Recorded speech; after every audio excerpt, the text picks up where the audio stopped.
What things like the film allow Green Lantern to do is come alive for real. You see the constructs come to life. You see that energy dissipate. You hear the sounds. You know, you see the big scopes of Oa and Zamora and all these other planets. There's something about Hal Jordan himself, because unlike every other superhero, Hal Jordan and Green Lantern are essentially the same.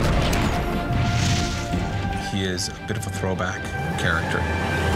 Hal! He comes from that generation of the right stuff. He is a daredevil. He's a guy who leaps first and then thinks on the way down. There's something I really love about his gut instinct. Your name? Hal Jordan. The ring chose you. I think Hal is an incredible superhero and a unique Green Lantern because he brings something to the table that the other Corps can't, and that he's willing to face his fear and admit that it exists and use it in order to become the greatest Green Lantern of them all. Ryan Reynolds is the perfect Hal Jordan for me. He has that humor, he has that swagger, that cockiness. When the chips are down, he really gets serious. He really steps up to the plate. The ring said it was a great responsibility. Responsibility? You? Let's hope so. Well, the great thing about Green Lantern Rise of the Manhunters is that there was a lot of time and energy and effort spent on making sure that it didn't repeat the movie.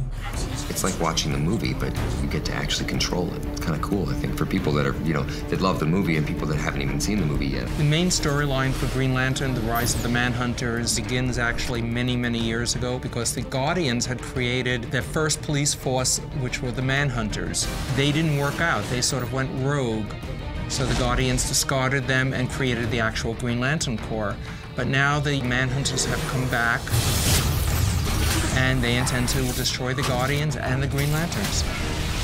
I think it's going to appeal to Green Lantern fans because it's almost like getting a sequel. It's the character that we know from the film, but it's set in a whole new world with whole new threats, and I think that they're going to love that. I think that the Manhunters in the video game are pretty damn interesting. I mean, I almost wish that they were in the movie as well. They're pretty cool. The whole concept of Green Lantern is perfect for a video game because the ring uses energy, the ring needs to be recharged, the ring creates all these different constructs, the ring can let you fly, it can protect you. It's just perfect for a video game. One of the strengths of Hal Jordan and all the Green Lanterns is that they create all these images from their rings. They create these things that are weapons and other forms. That is so great within the context of video games. The best part about it is co-oping with Sinestro. Because if you're a fan, you know where that relationship ultimately leads. So in this film and in this video game, the experience of Hal and Sinestro working side by side together, there's a whole story behind that. There's a whole emotional depth to it.